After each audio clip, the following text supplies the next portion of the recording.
Primera de Corintios capítulo 7, versículo 1 al 5, dice lo siguiente: en cuanto a las cosas que me habéis escribisteis,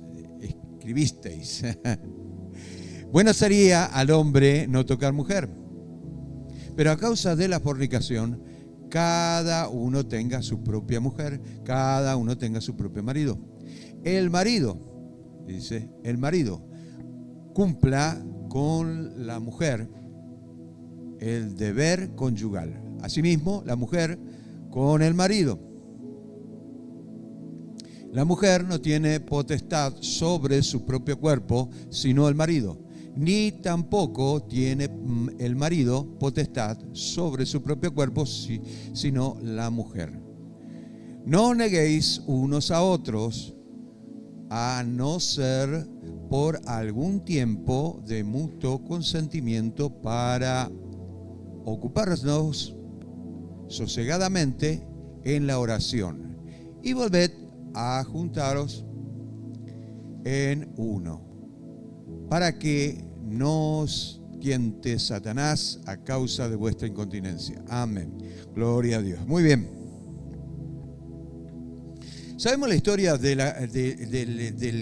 los Corintios, un lugar donde se iba nada más que para divertirse y hacer sus cosas, como diríamos nosotros, tirar la chancleta.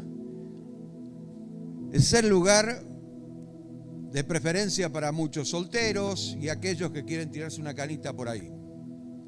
De hecho que la idiosincrasia de los corintios era muy normal tener sexo ilícito, era muy normal para ellos. Entonces la iglesia pasaba por ciertas dificultades que tenía que ver con lo moral, que tenía que ver con lo espiritual, porque lo moral y lo espiritual van los dos en la misma vía. Podemos ser muy moralistas, pero cuando llega el momento, hacemos a un costado lo moral para dar lugar a otras cosas.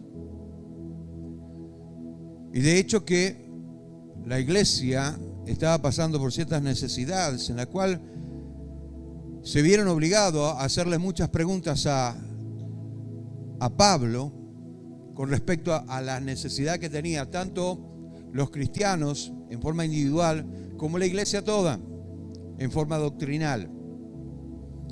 Y de hecho que Pablo le respondió algunas de las preguntas que ellos hacían, por lo menos las más importantes, para que puedan llevar en cuenta hasta que él pueda ir y quedarse todo un invierno, o sea, 3 meses con ellos para poder enseñarle, para poder instruirle y para poder fortalecerle.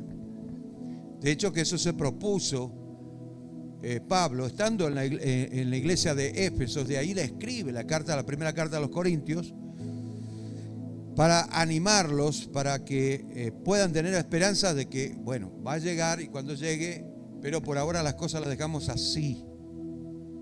Tratemos de sobrellevar las cosas lo mejor que podamos hasta que el momento que llegue Pablo, y luego Pablo nos enseñará ciertas cosas. De hecho que la carta habla de algunas cosas doctrinales que tenemos que tener en cuenta, pero tengamos en cuenta esto para poder entender bien la carta a los Corintios, que esto fue escrito para los corintios, por la idiosincrasia que tenían los corintios. Hay muchas cosas que leen la carta a los corintios. ¡Ay, las mujeres tengan velo!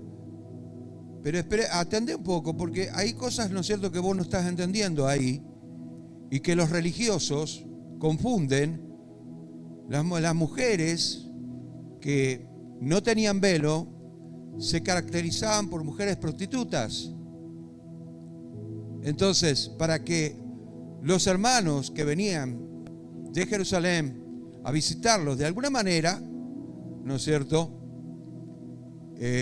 no se escandalizaran de eso, por la fama que tenía.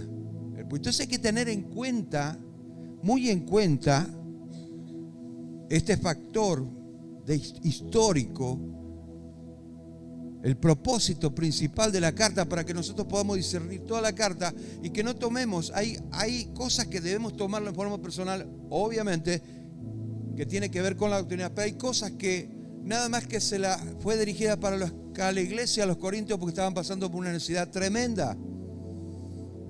Atiendan bien a eso, por favor, porque si nosotros somos literales, como muchos hacen, yo no sé para qué agarran la Biblia, si se creen teólogos cuando en realidad no lo son, ¿no es cierto? Y agarran tan literalmente la Biblia que se confunden ellos y confunden a los demás.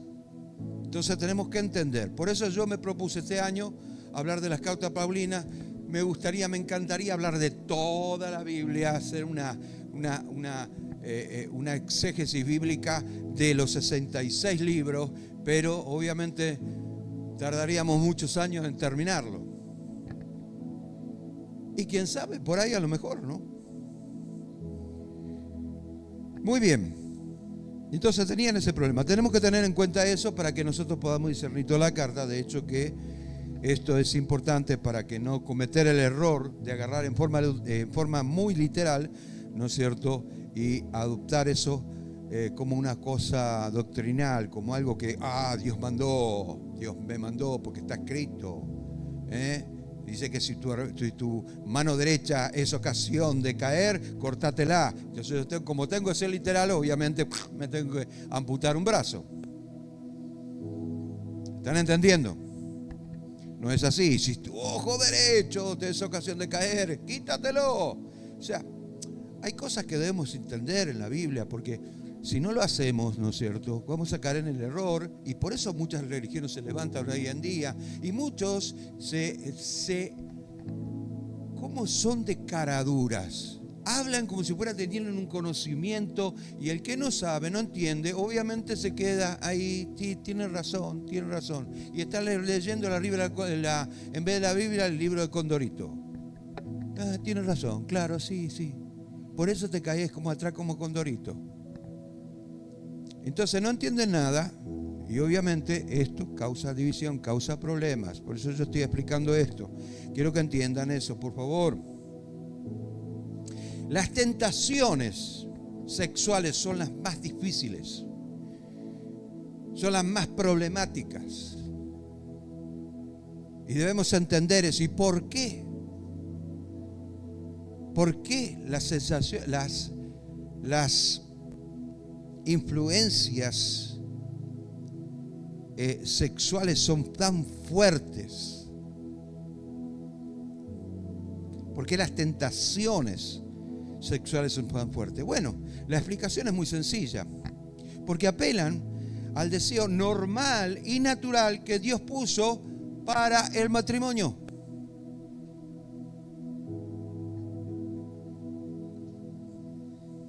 Es así. No hay otra manera. Es algo que Dios diseñó para el matrimonio. No es para otra cosa. Aunque te tilde de tonto. Pero no es así. Si vamos a lo que es a Dios, bueno, si tenemos que adorar a Dios, obviamente tenemos que llevar en cuenta lo moral. Y obviamente esto es una parte fundamental dentro de lo que es la categoría de lo moral, ¿no? Las parejas casadas tienen que responsabilizarse uno del otro. No que uno y el otro, bien, gracias, sino los dos. El esposo, la esposa, no debe negarse a sí mismo, tanto uno como el otro. Y también deben satisfacer los deseos, tanto unos como el otro. Así como dice, desde el versículo 3 al versículo 5. Tal cual. Ahora, esto sí lo podríamos tomar como un principio, porque el mismo Pedro habla de este tema, nada más que usa otro lenguaje. Vosotros, maridos, igualmente, vivid con ellas sabiamente, dando honra a la mujer como vaso más frágil, como coherederas de la gracia de la vida, porque obviamente es la que tiene que aguantarse 9 meses para dar a luz una criatura, para que vuestras oraciones no tengan estorbo. O sea, cuando hablamos de vasos más frágiles, no solamente está hablando de la mujer en sí. El hombre obviamente tiene que ponerse en el lugar de la mujer. Un hombre no puede quedarse embarazado, ¿no es cierto? Por supuesto que no. Eso es imposible, genéticamente sería imposible. Aunque ahora y hoy en día tratan de hacer eso, ¿no es cierto? Pero de hecho que ponerse en el lugar de la esposa y como vaso más frágil quiere decir cuidarlas, porque nosotros no podemos hacer lo que ellas hacen. Pero también es recíproco. Ellas también deben cuidarnos, porque ellas no pueden hacer lo que nosotros hacemos. Entonces hay un cuidado mutuo. Y con los deseos es lo mismo. Es exactamente igual. Debemos entender eso, porque si no entendemos esto, obviamente el fundamento principal que está dentro de lo que es los parámetros de la Biblia y la voluntad de Dios escrita, se vendría abajo. No tendría valor. Ahora, desde el capítulo 7 hasta capítulo 7, versículo 3 al 11, podemos ver que la iglesia de Corinto estaba pasando por un alboroto, la inmoralidad, la rebelión. ¡Guau! Tanto es así que le hicieron muchas preguntas a Pablo, y alguna de estas era: ¿será que personas que decían, no, yo me niego al sexo, voy a dedicarme nada más que al Señor, santo, santo, santo, 3 veces santo? Y decían, ¿para qué casarnos? ¿Para qué formar familias? Ahí viene la teoría del celibato, ¿no es cierto? Porque de repente, no, es inmundo. Y esa es la base principal del error del celibato. No es inmundo. Si fuera inmundo, Dios mismo no le estaría diciendo al hombre, multiplíquese.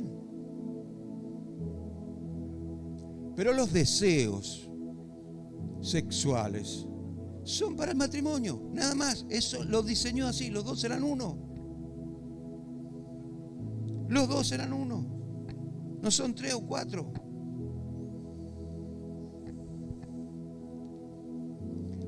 Aunque en la Biblia vemos, ¿no es cierto?, muchas personas, reyes principalmente, y personas poderosas que tenían más de una mujer. Pero eso no tiene nada que ver. Escuchen, en la Biblia hay relato histórico. Y hay cosas que Dios aborrece, pero que están escritas. El mandato es: se unirá a su mujer y los dos serán una sola carne. Entonces Salomón no se metió con una sola carne, sino con casi 1000 carnes. Atiendan bien, por favor, lo que les voy a decir, porque yo no quiero que caigan en el error de decir, no, si Salomón tuvo tantas mujeres, yo también puedo tenerlas, ¿sí o no?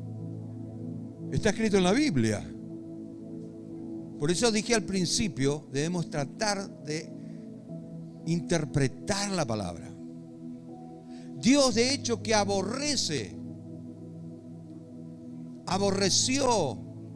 el hecho de que David se metió con Jezabel, que era la mujer de Urías el Eteo, y lo mandó a matar y le costó un hijo. Todo que el hombre sembrar, eso cosechará. ¿Y por qué no le evitó? Pero si ya lo estaba evitando, en los mandamientos está, en Génesis está. ¿Por qué no hicieron caso? Porque la costumbre, claro, la costumbre. Entonces estuvo mal David, claro que estuvo mal.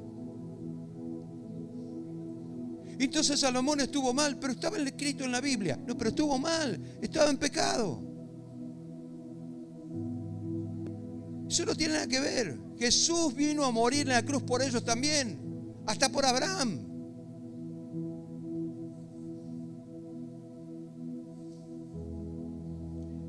Escucha, esto es tremendo, porque si no aprendemos a discernir la palabra, a interpretar la palabra, vamos a caer en el error, en horrores.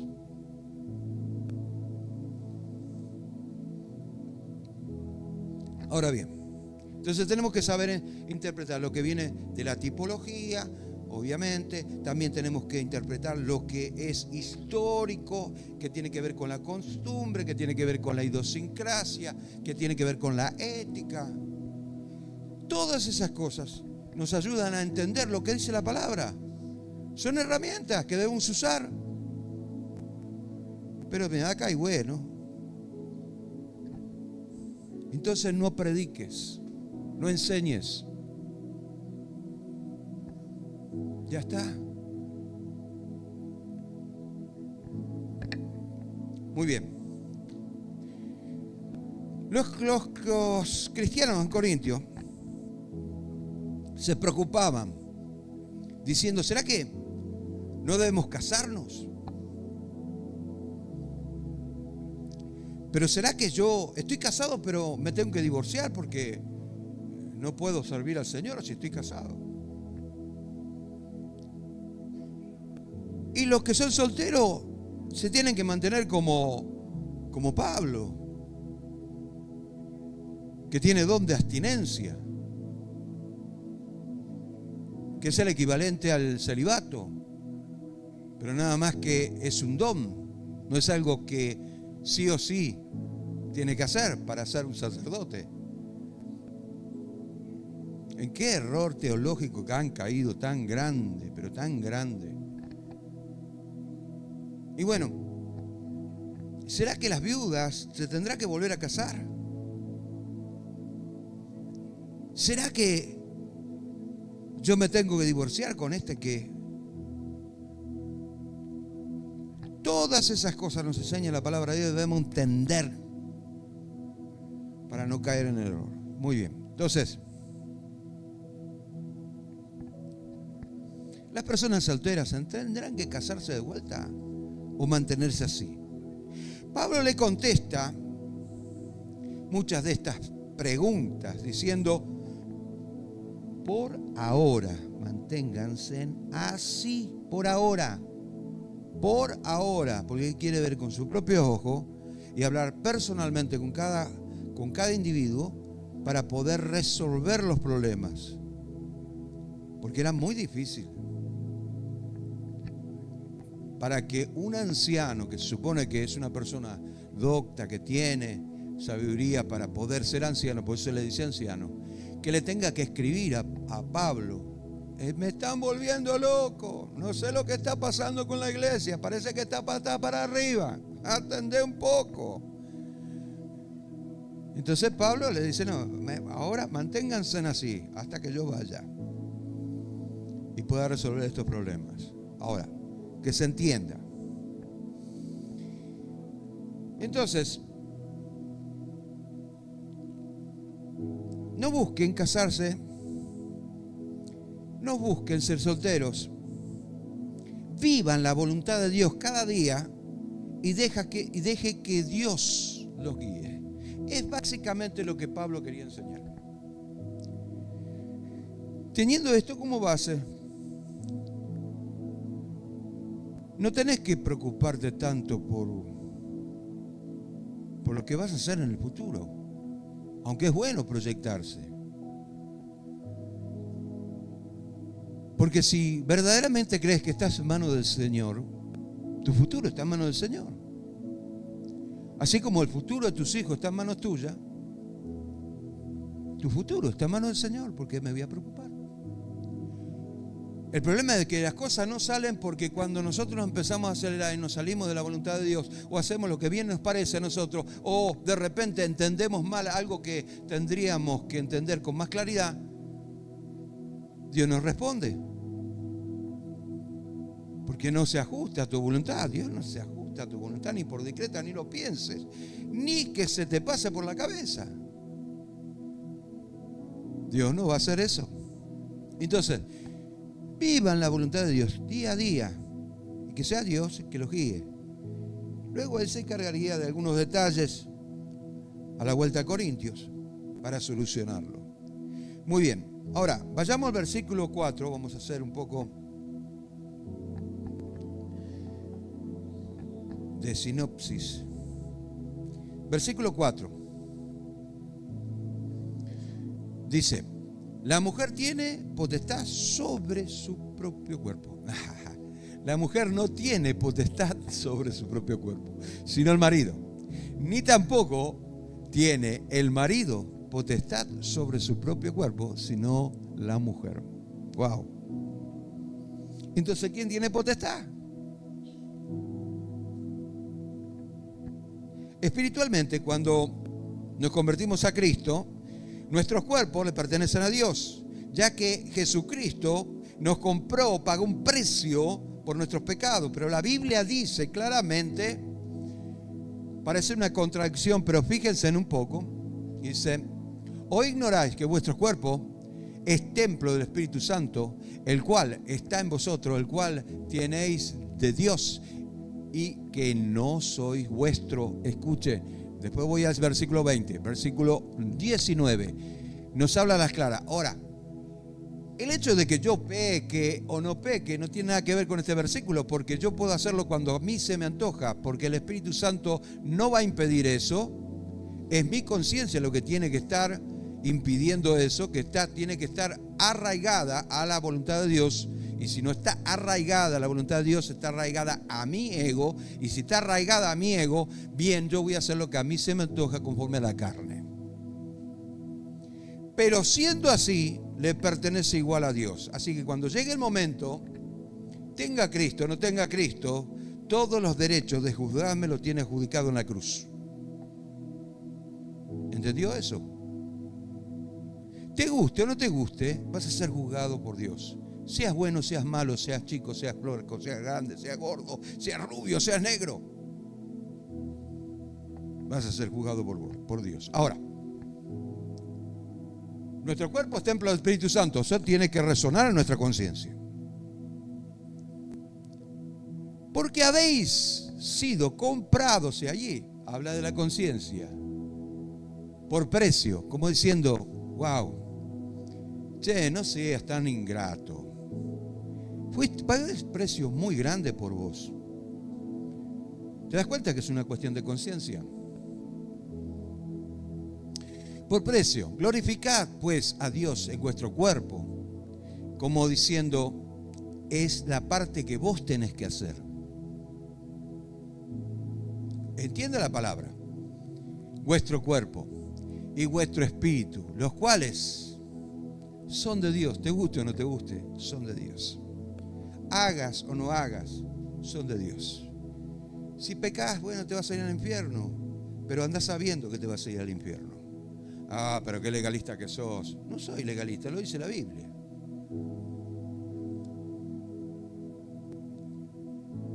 ¿Es una cuestión de conciencia, sí o no? Sí, pero ¿qué tiene? Mirá, sí, somos salvos por gracia, pero ¿eso qué tiene que ver con el que seamos salvos por gracia? ¿Qué tiene que ver? A ver, muéstreme bíblicamente.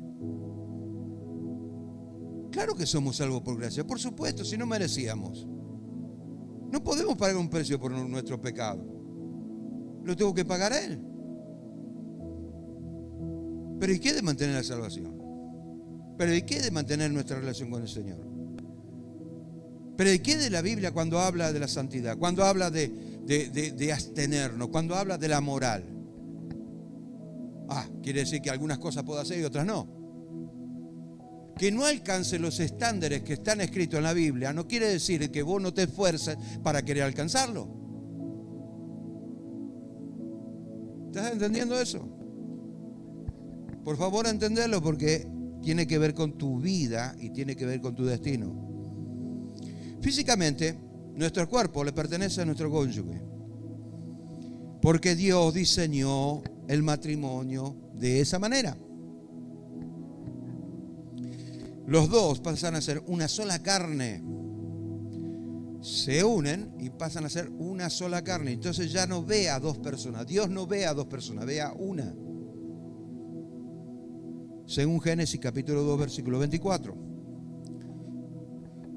Pablo establece una total igualdad en las relaciones sexuales.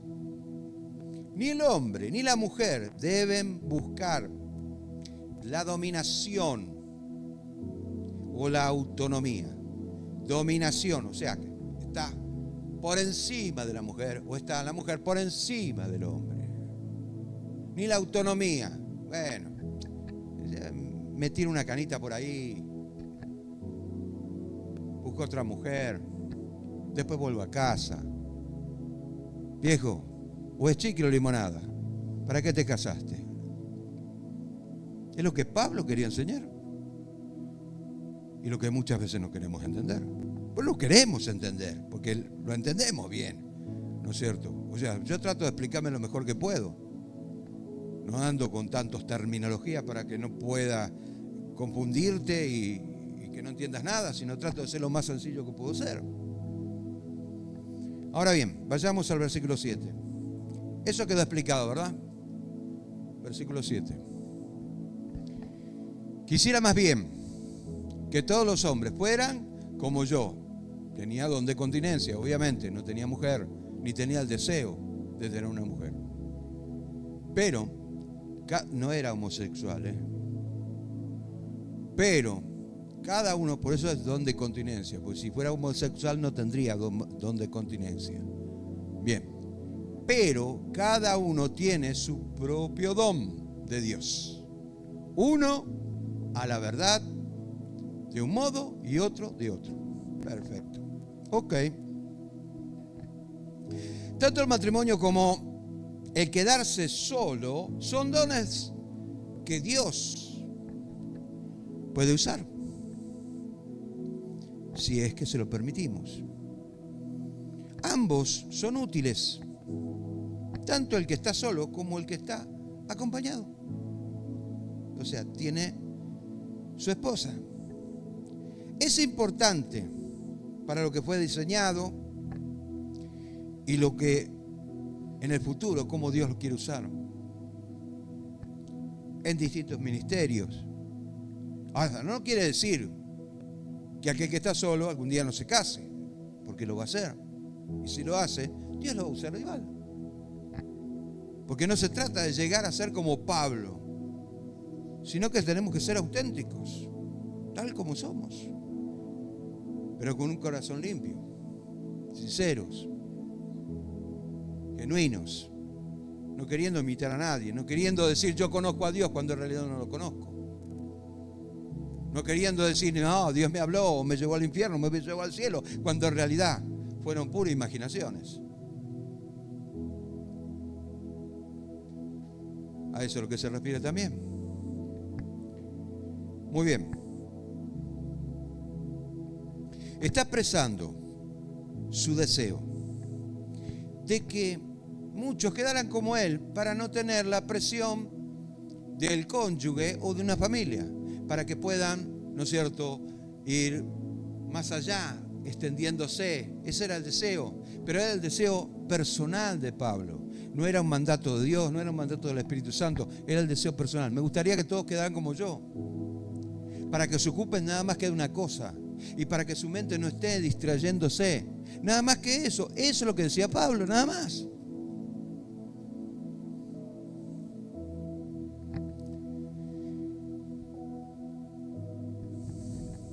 Pero no estaba criticando el matrimonio, al contrario.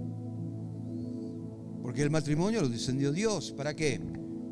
¿Para qué? Porque el hombre no es bueno que quede solo, no es bueno que quede solo. Le voy a hacer una ayuda idónea para que lo acompañe, para que se multipliquen. Imagínense en un hombre solo. ¿Qué va a hacer un hombre solo?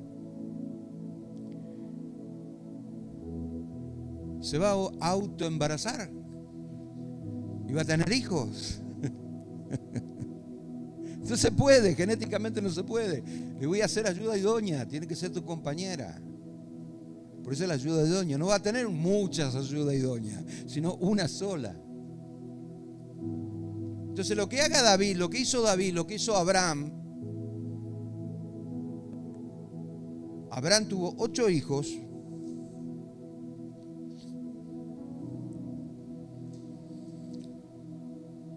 Lo tuvo con la egipcia,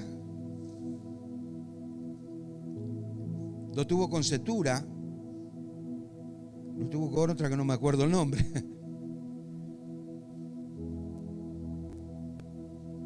Con la egipcia la culpa la tuvo Sarai, que después de las promesas pasó a ser Sara.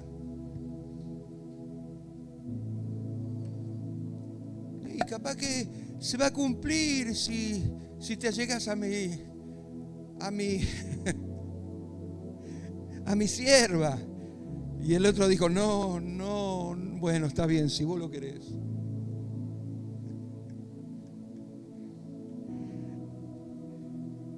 Qué cachapaz. Entonces, ahí vemos la naturaleza del hombre. Pero no porque sea Abraham, pero que sea Abraham y que esté en el seno de Abraham por la promesa que le hizo, no quiere decir que Abraham no tenía que ser salvo también tenía que ser salvo. Por eso murió Cristo y estuvo 3 días en el vientre de la tierra. Para que estos degenerados, ¿no es cierto?, se conviertan. Qué duro que soy, ¿no? Le mando a palo hasta David, Salomón y a lo que venga primero. Pero es así. Muy bien, ahora.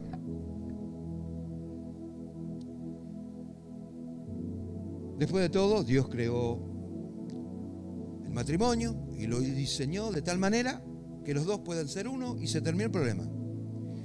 Lo demás es historia. Versículo 9.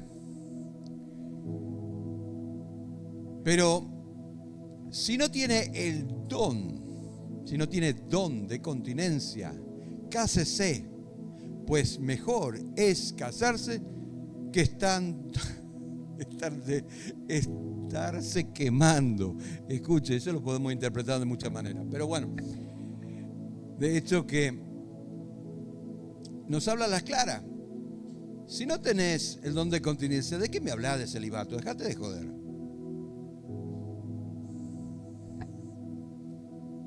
¿Cómo distorsionan las palabras? En este pasaje Pablo está diciendo que las parejas que desean casarse puedan tener noción de que el casamiento, el matrimonio, parte del matrimonio es el sexo. Ahora, entiendan eso. Porque muchos no se casaron. No, yo me voy a casar contigo porque no quiero tener sexo. Yo me voy a entregar de lleno al Señor. Estupidez, tontería. Eso sí, eso se tendría que poner en la Biblia también. Y no es así. Entonces el que quiera casarse y el que está seguro de tener el don de continencia, quédese soltero, como yo. Pero tenés que estar seguro, no va a ser cosa que... Y si no, hacerle caso a Jesús. Hay eunucos de que el nacimiento, hay eunucos que lo hacen eunucos y hay eunucos que quieren ser eunucos. Usted sabrá, ¿no? Bien, ok. 1 Corintios capítulo 7 versículo 12 dice: y a los demás yo os digo, no el Señor, aclara, yo os digo, coma, no el Señor, 2 puntos. Y ahí viene el tema. Si algún hermano tiene mujer que no sea creyente y ella consiente en vivir con él, no la abandone. Bien, perfecto. Pasamos por parte. En primer lugar está hablando de las parejas que uno de ellos aceptó a Cristo, aceptó la fe, aceptó a Cristo en su corazón y el otro no. Y de esto murmuraban uno a lo otro, no, ¿será que yo? No, mi esposa no es incrédula y no hay palo que le venga bien. Porque no entiende esta mujer, le tenés que dar una maceta. para que pueda entender. No entiende, mejor me divorcio y ya está, me quedo tranquilo. No es así, no es así. Le está diciendo Pablo. Ahora fíjense.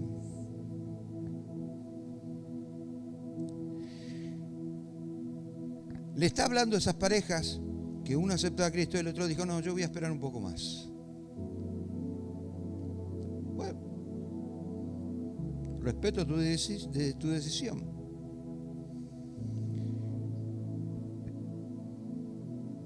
Debido al deseo de servir a Cristo, muchos decían, bueno, me voy a divorciar y me voy a casar con un cristiano. No es exageración, es algo que sucedió en la iglesia de Corintios. Yo estoy haciendo historia acá. ¿Ok? Entonces Pablo dice, para un poquito, no es así, para. Vayamos al versículo 14. Porque el marido incrédulo es santificado en la mujer y la mujer incrédula es en el marido, pues, o de otra manera, vuestros hijos serían inmundos, mientras que ahora son santos. Bien. Hasta ahí vamos entendiendo, ¿verdad? Las bendiciones fluyen a través del creyente. Una persona que tiene a Cristo empieza a contagiar todo su entorno, pero aquel que tiene a Cristo, no que tiene a Cristo, sino que tiene a Cristo de verdad, empieza a contagiar todo su entorno. Y a raíz de eso puede ser bendecido a las demás personas. Ahora, esto no quiere decir que la otra persona que sea Cristo tenga una salvación automática. Como muchos malinterpretan lo que dice en Hechos de los Apóstoles, capítulo 16, versículo creo que el 31. Creed en el Señor Jesucristo y serás salvo tú y tu casa. Esa es una promesa que se la hizo al carcelero, no es una promesa bíblica. No se debe tomar como un principio bíblico. ¿Por qué? Entonces estaríamos pasando por encima del libre albedrío. Cada persona decide por sí misma. Que aunque seamos templo del Espíritu Santo, si no somos conscientes de que el Espíritu Santo habita en nosotros, obviamente podemos pecar en cualquier momento. ¿Entiende eso? No estoy inventando una nueva religión, estoy hablando de la Biblia, estoy hablando bíblicamente.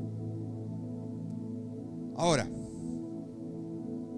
no quiere decir que automáticamente se salve la otra persona, pero sí va a estar aportando, ayudando para que su descendencia reciba la bendición y la corrección del Espíritu Santo. Hasta el día que tengan la edad para que ellos puedan decidir. ¿Qué van a hacer? ¿Van a seguir a Cristo o qué?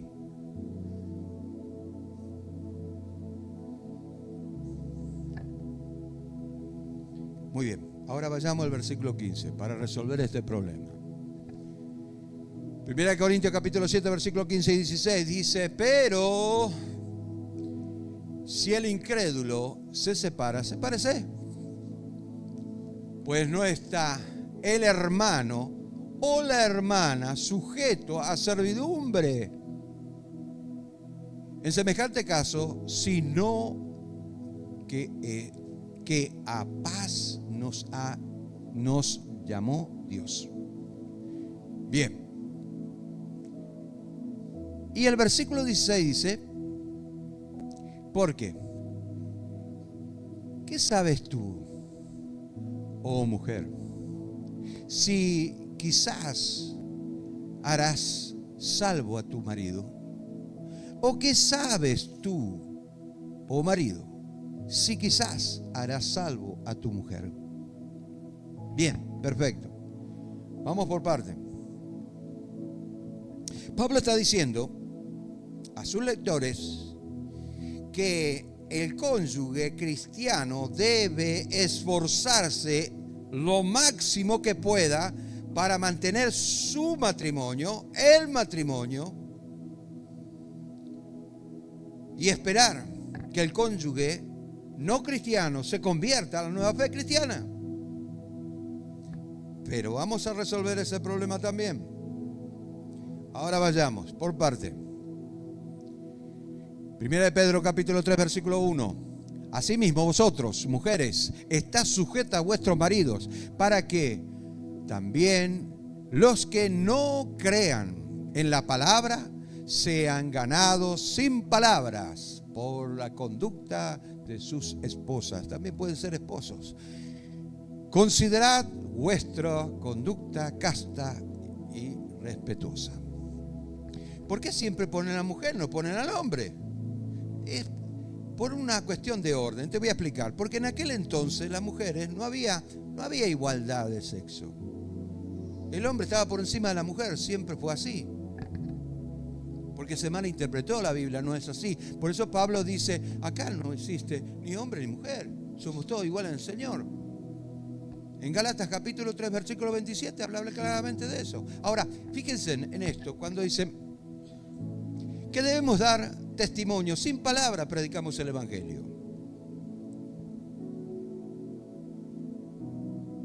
Pero cuando nuestro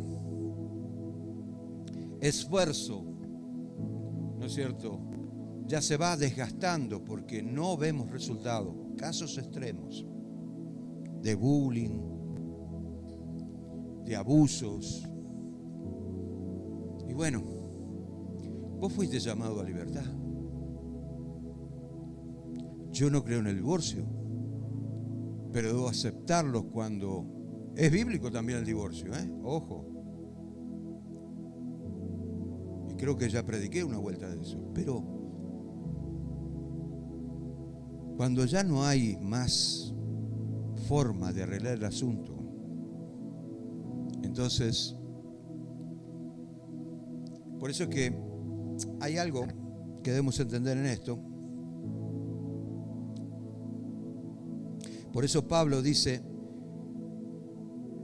pero si el incrédulo se separa, sepárese, pues, y acá está, punto y coma, atienda bien y siempre preste atención cuando lea la palabra, no pase por encima, algo significa. Pues no está el hermano o la hermana sujeto a servidumbre.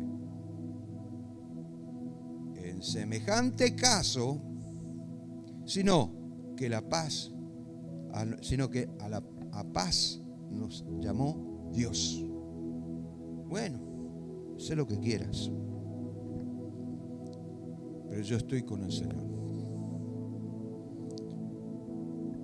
Entonces, obviamente no me puedo atar. Vuelvo a repetir, no estoy a favor del divorcio, pero hay casos en los cuales se tiene que aplicar. Pero lo cierto y concreto que Pablo mismo está enseñando, ¿no es cierto?, que se debe luchar hasta las últimas consecuencias, si es posible. Y cuando eso ya sale de control, bueno, a libertad nos llamó el Señor. Muy bien. Lo que recomienda Pablo, versículo 17, ya para ir terminando. Pero cada uno, como el Señor repartió y como Dios llamó a cada uno, así haga ordeno en todas las iglesias. Bien, ahora Pablo ve la condición social y legal como si fuera un don. En otras palabras, las circunstancias de la vida están reguladas por la provisión de Dios. O sea, todo está en manos del Señor. Siendo así, la persona, escuche, siempre tome en cuenta que esto va dirigido a los corintios, pero hay partes que tenemos que actualizarnos hoy en día. Siempre, siendo así, debemos tomar en cuenta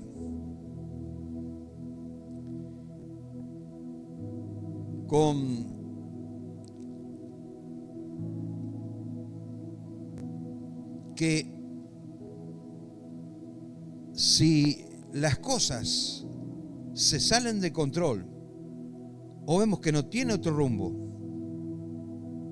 o mejor dicho, si yo estoy en el camino, debo buscar la voluntad de Dios. Caso contrario, me desviaría de Él. Y si esto ocurre, ¿no es cierto?, debo ser consciente de retomar de vuelta el camino, de ver dónde yo salí, de dónde viene esa circunstancia, de dónde viene ese problema en el cual yo estoy metido, y solucionarlo. Y si no tiene solución, si veo que no hay solución, entonces, bueno, debemos soltar ese problema. ¿Es lo que nos enseña Pablo? Por supuesto que sí. Y en la carta a los Hebreos dice lo siguiente. Mire, otro versículo que se malinterpreta. Sigan vuestras costumbres sin avaricia, contentados con lo que tenés ahora, porque Él dijo, no te desampararé ni te dejaré. Muy bien. Cuando dice, contentados con lo que tenés ahora,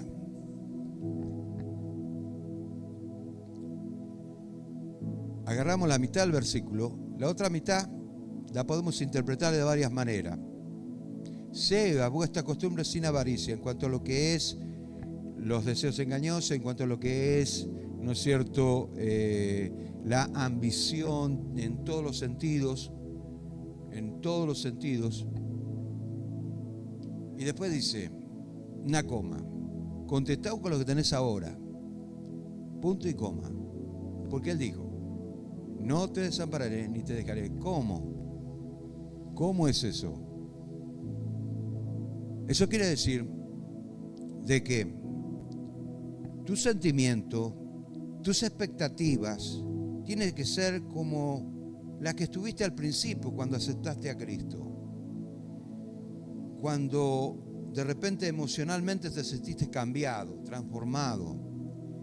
Cuando tenías el deseo de dejarlo todo para seguir al Señor. Pero te faltaba algo, comprender, entender